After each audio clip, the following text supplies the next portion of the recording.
Advertência: o vídeo que você vai assistir agora faz parte de uma tese e de um ensaio.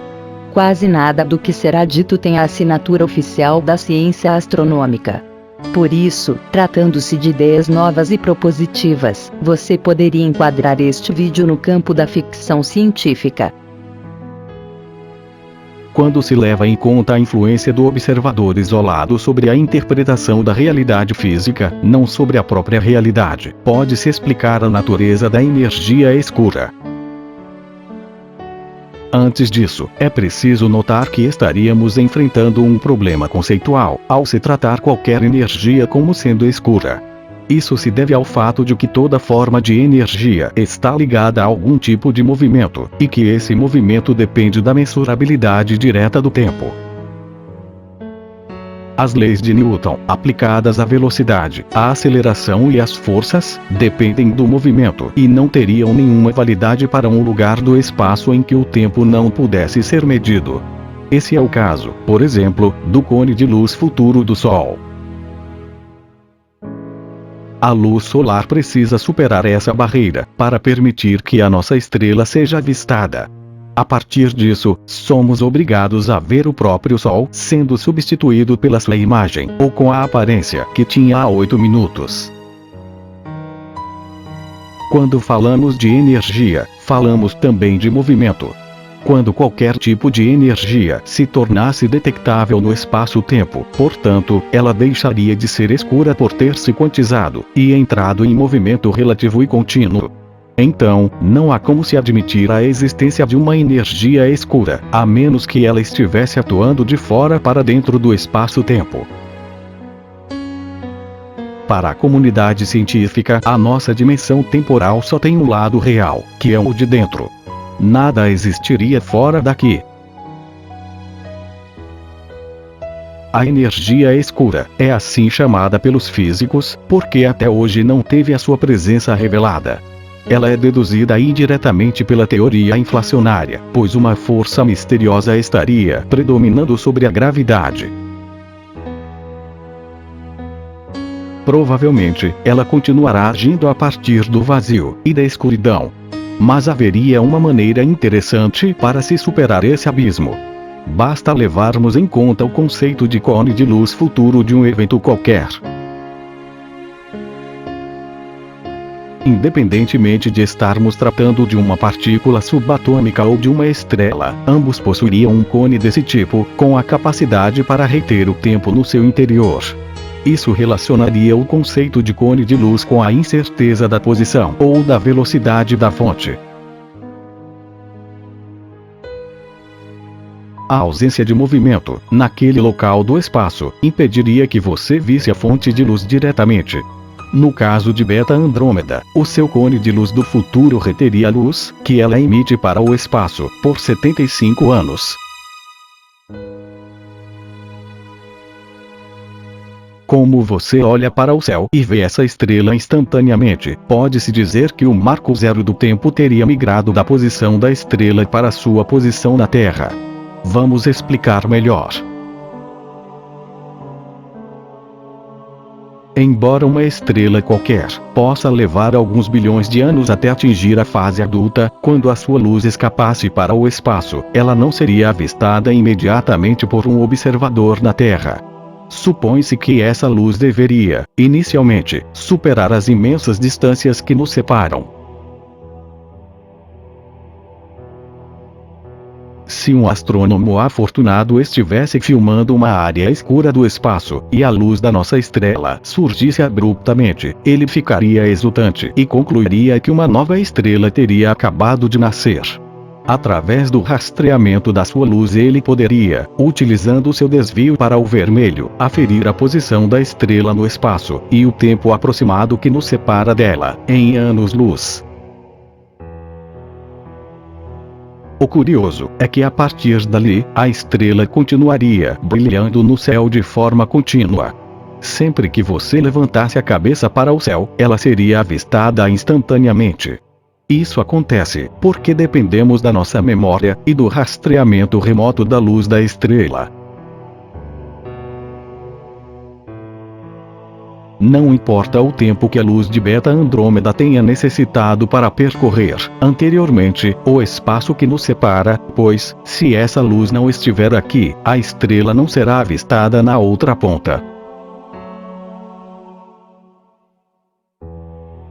Juntamente com a fixação do marco zero do tempo na posição do observador, o espalhamento da luz da estrela, junto a ele, iria promover também uma inversão no sentido da seta do tempo, que passaria a apontar, de forma aparentemente contínua, na direção do seu passado.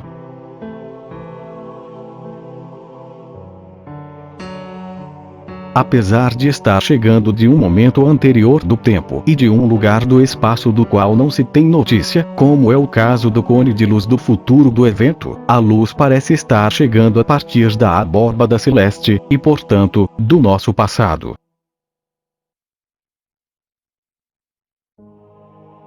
Quem acompanha os meus vídeos no YouTube, percebe que tento chamar a atenção para o papel de cada um de nós, na forma como interagimos com a realidade à nossa volta. O objetivo dos vídeos não é questionar diretamente as leis da física, embora, às vezes, pareça estar em desacordo com elas. Não é esse o foco da discussão.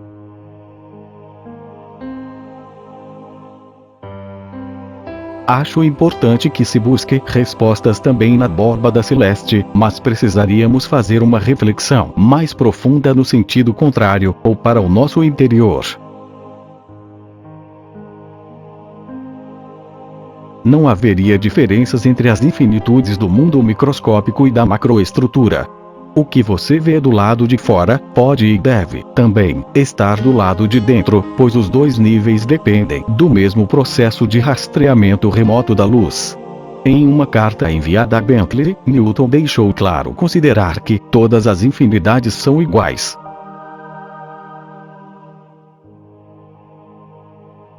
Uma importante consequência da colocação do marco zero do tempo na posição do observador e não na posição das estrelas, seria o sentido de atuação das forças envolvidas.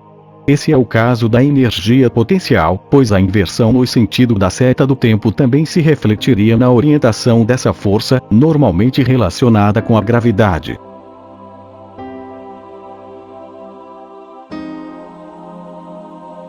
Se o marco zero do tempo estivesse colocado, por exemplo, na posição do Sol, de onde se iniciaria a contagem dos 8 minutos necessários para a luz solar alcançar a Terra, seria legítimo esperar-se que o Sol gerasse gravidade diretamente, ao curvar o espaço à sua volta.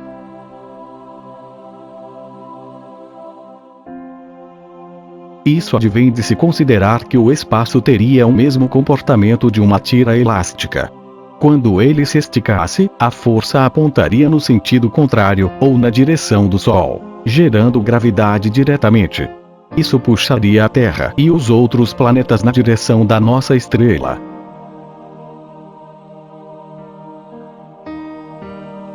De qualquer forma, a inversão no sentido da força nos colocaria frente à seguinte situação.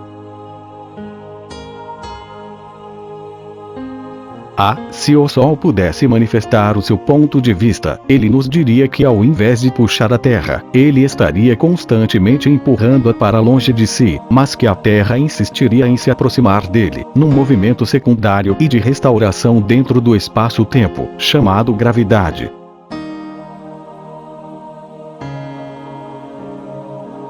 Se a Terra manifestasse a sua opinião, diria que ela, e os outros planetas, estariam constantemente pressionando o Sol e o centro do seu sistema no espaço-tempo, mas encontraria a resistência velada, exercida pelo Sol no sentido contrário, uma força fictícia, compatível com a antigravidade.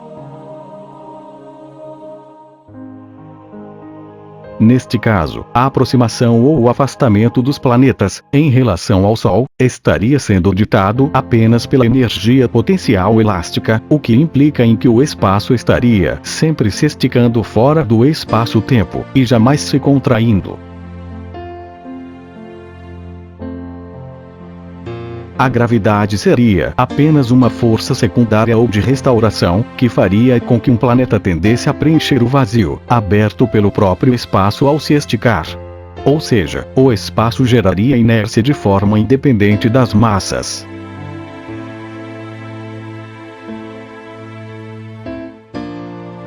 Se a energia potencial aumentasse fora daqui, aumentaria a pressão dos planetas sobre o Sol no espaço-tempo, e eles se aproximariam da estrela, acelerando até atingirem os seus perihélios.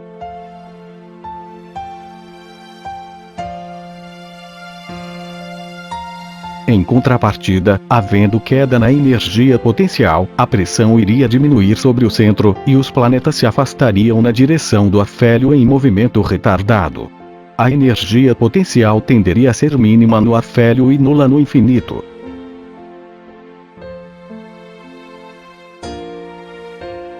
A beleza desta visão alternativa é que ela explicaria por que, em condições normais, os planetas não poderiam se chocar com a nossa estrela, e da mesma forma, não poderiam escapar para o vazio gelado do vácuo. Além disso, a geração constante do movimento inercial por parte do espaço, ao esticar-se ora mais ora menos, estaria de acordo com o aumento da desordem do sistema, num sentido único da seta do tempo.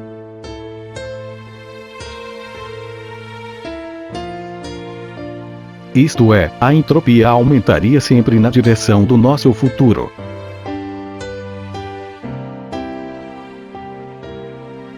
Se tivéssemos em mente que nada existiria dentro do cone de luz futuro do Sol, isto é, antes do início da contagem do tempo na posição do observador, concluiríamos que essa face da energia potencial seria fictícia, pois ela teria uma orientação antigravitacional.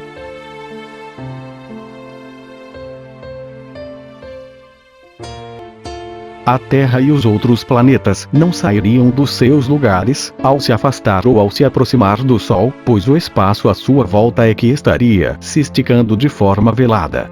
Ora se esticaria mais, ora se esticaria menos, gerando mais ou menos energia negativa.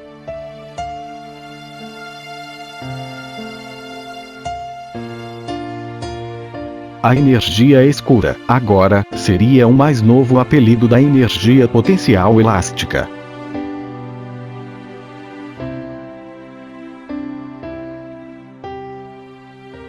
Pode-se dizer que a energia potencial seria um movimento intrínseco e negativo, assim como o tempo, ou que estaria virtualmente contida no próprio observador, devido ao princípio de exclusão de acesso direto ao que estaria no seu futuro. No interior do espaço-tempo, por sua vez, a energia potencial, gravitacional, é negativa nas distâncias finitas, e tende a decair com a diminuição das distâncias. Se pensarmos no modelo do conjunto massa-mola, utilizado para se descrever o movimento harmônico simples, executado pela luz, mas que também se aplica ao espaço, a mola estaria em repouso no infinito. Ali, a energia potencial seria nula e não haveria forças atuando sobre o espaço. Quando a mola fosse contraída, a energia potencial iria diminuindo negativamente a sua intensidade.